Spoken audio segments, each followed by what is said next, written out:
Assalamualaikum warahmatullahi wabarakatuh. Perkenalkan, nama saya Melati Putri dari kelas 2A STR reguler.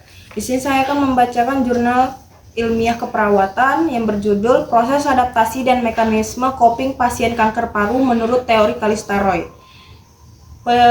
Penulis Jalian Joan Minata Haumahu, Desi M. Aziz Anwar. Riwayat artikel diajukan 13 April 2023, diterima 14 Juni 2023. Pendahuluan. Menurut WHO 2020, dalam Ray dan Tri 2022 menjelaskan bahwa kasus kanker paru di Indonesia pada tahun 2020 berada pada peringkat ketiga dengan 34.783 kasus dari 8,8% kasus. Kanker paru juga merupakan salah satu penyebab utama kematian akibat kanker di Indonesia, yaitu 13,2%. Sebagian besar kanker paru terjadi pada laki-laki 1/13 dan pada perempuan 1/20. Kanker paru yang ditemukan pada laki-laki yaitu sebesar 19,4 per 100.000 penduduk dengan rata-rata kematian 10,9 per 100.000 penduduk. Sedangkan kelompok resiko tinggi adalah laki-laki dengan usia di atas 40 tahun menurut Junita dan Linda 2020. Tingginya insiden kanker paru telah dikaitkan dengan merokok, yang merupakan faktor resiko yang signifikan pada kanker paru. Rokok diketahui mengandung karsinogen dan promotor tumor yang dapat menginisiasi perubahan sel normal menjadi sel kanker. Perokok aktif memiliki resiko terkena kanker paru-paru 20 kali lebih besar daripada perokok pasif atau bukan perokok, menurut Purnamawati, Christopher dan Ermawa dan Vivi 2021.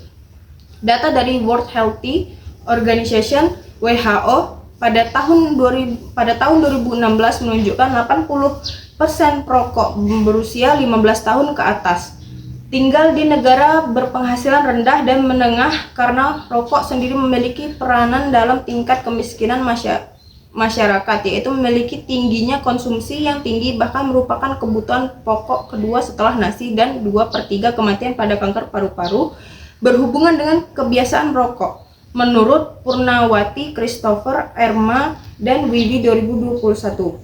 Ketika kanker pertama kali didiagnosis, seseorang dapat mengalami berbagai gangguan mental seperti stres, depresi, kemarahan, bahkan penerimaan diri yang rendah.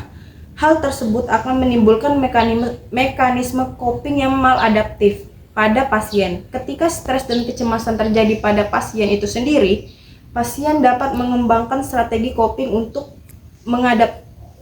menghadapi atau mengurangi stres yang dialami. Menurut Adi Yohanes 2017, respons stres terhadap diagnosa penyakit kanker paru tentunya membutuhkan mekanisme coping yang adaptif agar pasien dapat berperilaku positif selama menjalani pengobatan. Perilaku positif dan mekanisme coping adaptif dapat dilakukan apabila pasien mampu melakukan adaptasi terhadap kondisinya dengan baik, menurut teori Kalistaroy 1964.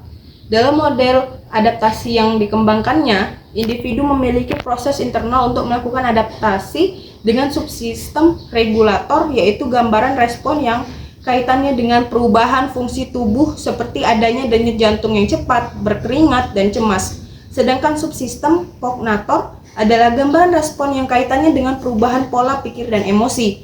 Selain itu, model adaptasi yang harus dilakukan meliputi pemenuhan kebutuhan fisiologis dasar, pengembangan konsep diri positif, penampilan peran sosial, serta pencapaian keseimbangan antara kemandirian dan ketergantungan. Menurut adaptasi Kalistaroy, adalah model keperawatan yang menjelaskan bagaimana orang yang dapat meningkatkan kesehatan mereka dengan mempertahankan perilaku adaptif dan mengubah perilaku yang maladaptif. Pendekatan keperawatan dengan menggunakan pendekatan teori adaptasi Kalistaroy inilah sangat efektif dalam memberikan pelayanan asuhan keperawatan. Kasusnya pada pasien dengan penyakit kronis yang membutuhkan adaptasi jangka panjang terhadap perubahan kondisi kesehatannya, menurut Suryati 2017. Dalam penelitian ini dideskripsikan bagaimana proses adaptif dan mekanisme coping yang muncul pada penderita kanker baru berdasarkan teori Kallista Roy. Baik, itu saja yang bisa saya sampaikan. Lebih dan kurangnya saya mohon maaf. Kepada Allah saya mohon ampun. Sekian, terima kasih.